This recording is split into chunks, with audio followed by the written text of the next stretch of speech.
What is up, viewer out there watching this video? Rocks back here, bringing you this time a video that you guys have been wanting me to make, a video that I've been wanting to make, and a concept that has been intriguing fans of sport for a long time.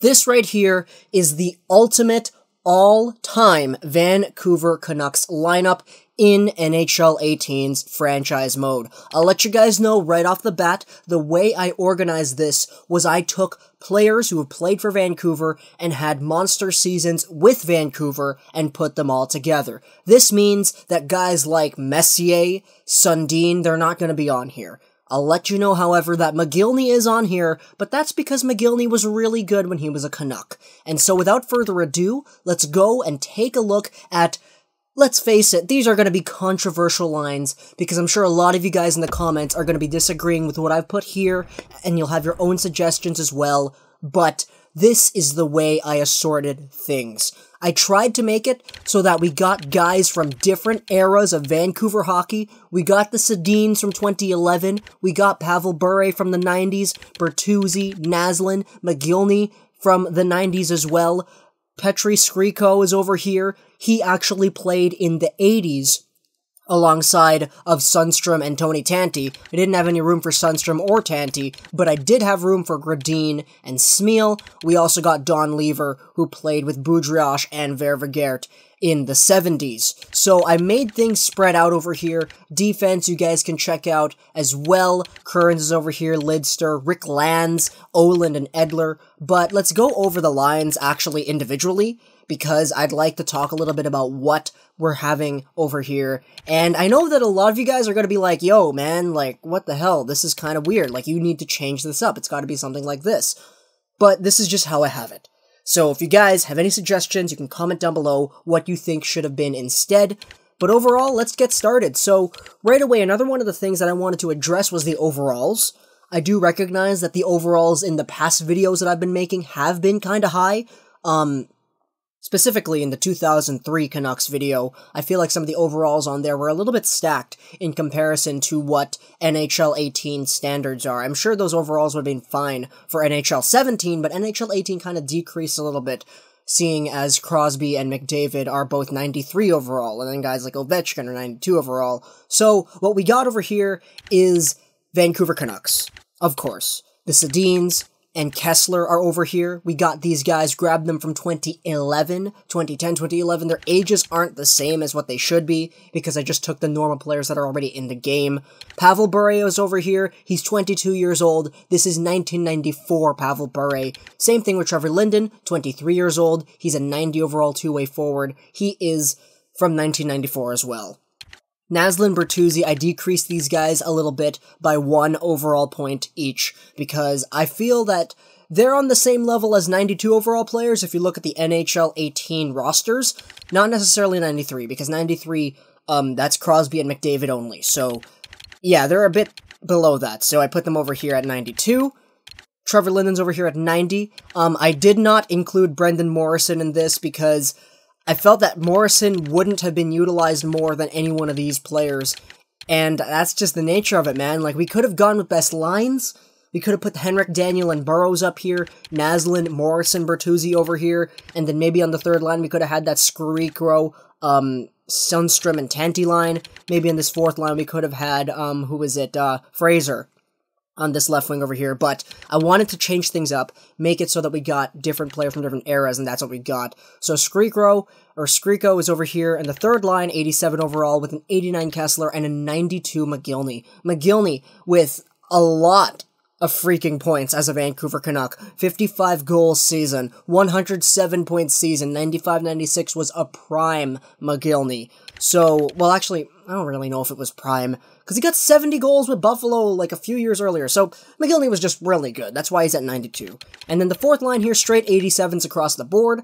Don Lever's over here, Thomas Sedin is over here, and Stan Smyl. You can't go without Smyl. We got all the captains, so Henrik is over here, Linden's over here, Smyl is over here, Nasund is over here, then we even got, like, the defensemen over here who got captaincies as well. But for the most part, there are a few other names that you could say, yo, where's this guy? Where's Tony Tanti? Where's Darcy Rhoda? Where's Gino Odjick?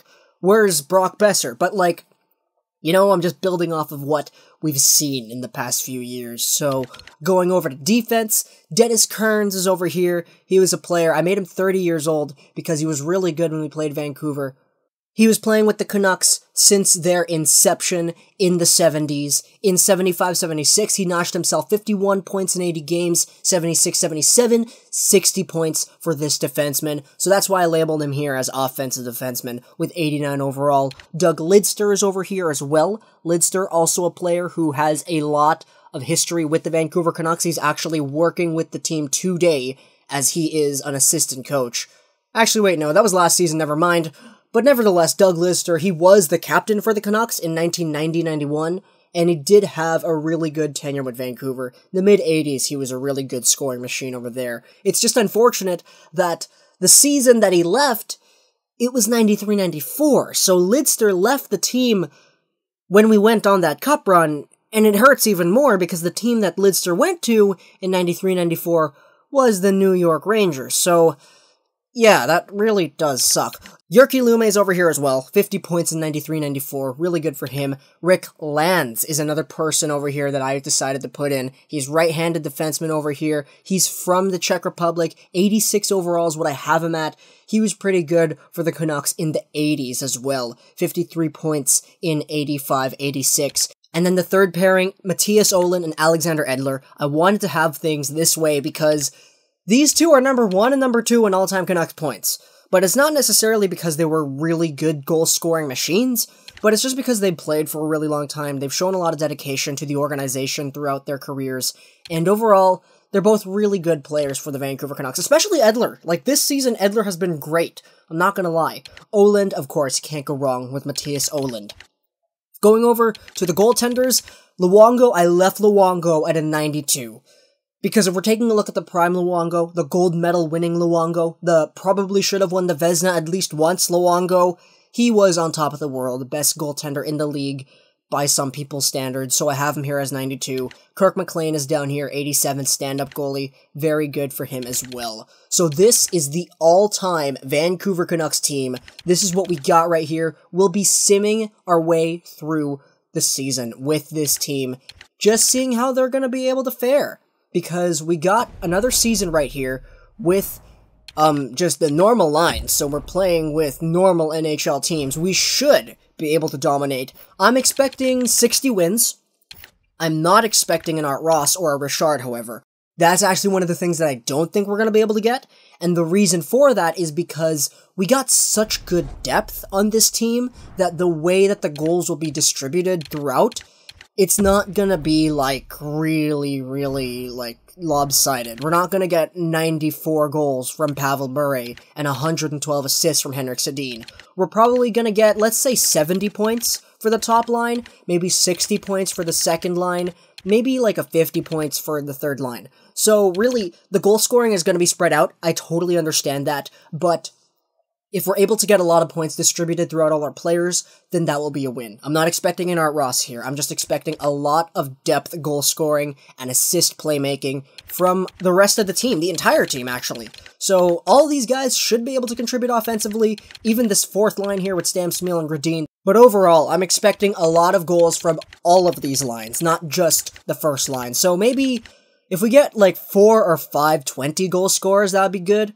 Maybe 2 30-goal scorers and 1 40, that would be fine too. But overall, I just want a lot of guys to get a lot of points. I'm expecting 10 guys to get 40-plus points. So that's how it's going to work here. We're not going to get one guy getting all the points, but I'd like it if we got everything spread out equally. So let's simulate over to the end of the season, just see how this team is going to fare. Let's go.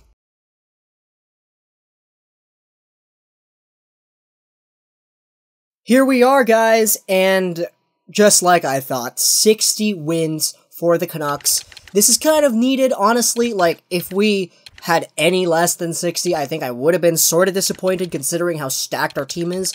But we did go on a few winning streaks. We went on a few losing streaks, I think, as well. But overall, it was a good sim for us. Good enough for like 130-something points. Where's the points here? 130 points, exactly, on the dot, and right away, what I'm noticing, Pavel Bure, 76 points, 40 goals. 170-point guy. I just hope that Stamkos and Kucherov again aren't at 1 and 2 with 100 points each. First off, let's just screw the Canucks. Let's go over to the rest of the league. Stamkos, Kucherov. Nope! Yes! Alright, where are Stamkos and Kucherov? They're under a point per game! Dang, okay, yeah. So, right away, I'm happy with this sim because Stamkos and Kucherov didn't get 110 and 105 points respectively to win the Art Ross and every other trophy. So it looks like, geez, we got so much spread out goal scoring. Pavel Bure, Daniel Sedin, and Henrik Sedin, 65 points plus each. Daniel and Bure each with 70 points. I was not expecting that. I was expecting one 70-point guy, but Pavel Bure with 40 points, that's really good, or 40 goals, that's really good for him. Looking at the goals for this team, one guy at 40, how many guys at 20? We got 6 guys at 20 goals, which is really good. Nobody at 30, though, other than Pavel Bure, which is kind of disappointing, but look at all the depth that we got from the rest of our goal scorers. Kessler, 15, Henrik, 14, Skriko, 13, Smyl, 13, Gradin, 12. Then the defense got involved, too. Lidster, Kearns, and Lands. That's a good, 29 goals right there. Then Don Lever, Edler, Olin, Lume, the rest of them. It's pretty good for the goal scorers. How many guys did we get? We got 11 guys that were at 10 or more goals, so that's really good for us. Is that 11? 1, 2, 3, 4, 5, 6, 7, 8, 9, 10, 11, 12, 13 guys. Excuse me, 13 guys that were at 10 or more goals, so that's really good for us. Going over to points, though, this is where we shine. Right away, I can notice 9 players with 50 or more points, 10 with 40 plus points. This is what I was talking about, guys. I finally cracked it. I finally cracked how NHL 18 works. It's not going to give all the points to Pavel Bure, Henrik, and Daniel. It's going to give the points based on the distribution of the goals. So if we got a lot of good players, all these players are going to get points, but that is kind of at the expense of the other really good players who are up here. So it's not like we're going to get 400 goals in the season. It's going to cap itself off, the game is eventually, but this is good. This is really good. Really good spread out scoring. So Mogilny and Kessler, 60 points each. That's a good third line depth pairing right there. Where's Skriko? Skriko down here, geez, he got half the amount of points as Mogilny and Kessler did. Ah, it's because Mogilny and Kessler were on the power play, that's right. I didn't show you guys the power play, actually. You know what, I'm gonna do that right now. Just show you guys the power play, because I think I forgot to do that. So, let's go over to edit lines right here, yep, and we'll check the power play. Because, yeah, that was something that I kind of spread things out as well. So the power play for us over here, Henrik, Daniel Bure, of course, 2011, 1994. Bertuzzi's over here, 2003. Doug Lidster is over here. He's in the 80s, early 90s as well. Then Trevor Linden, 90s. Kessler, 2011. Mogilny, 90s. Nasund, and Kearns down here. So, 70s. And, yeah, this is what things looked like on the power play. And that's what happened over there. Kessler and Mogilny playing on that second power play unit really did give us a spark in their production. Just feels kind of bad because Skriko only got 31. But Naslund over here, 58, Bertuzzi, 57, Trevor Linden with 59, so a really solid second line, each with 20-plus goals. Doug Lidster, the defenseman, 50 points, Kearns with 42, Gradin down there on the fourth line, 32 points, Smyl, 29 points, Edler and Olin, honestly, like, if you get 28 and 24 points out of your defenseman on the bottom pairing, that's really good. Don Lever over here, 19 points, Lume and Lands over there with 17 and 12. So overall, a really good season for this team. Going over to the goaltenders, checking out our best goaltender in the league, Roberto Luongo, 9.30 save percentage and a 1.82 goals against. That's great. That's really good, actually. Going over here, yep, he's basically first. He's first. He's tied with Bobrovsky and Holtby, but he's got a way lower goals against average, and he has way more wins too. So Luongo's got the Vezina this year. He finally got a Vezina. Great. Let's sim through the playoffs, because if we actually lost in the playoffs, I'd be really, really freaking pissed off. So you know what? Let's do a few slow sims and maybe 1 or 2 quick sims. So right away, let's simulate the first 3 games. I want to simulate the first 3 games, see where we're at. there's a loss, there's a win, and there's a loss. Okay, so we're down. And we'll do a slow sim here. Please, why are we losing games? We're like the best assortment of Vancouver Canucks. Oh my goodness, 3-0? Oh my goodness, this team is actually gonna lose. This team's actually gonna lose. Yo, what's wrong with this though? Oh my goodness, okay. So we're down to the Coyotes 3-1.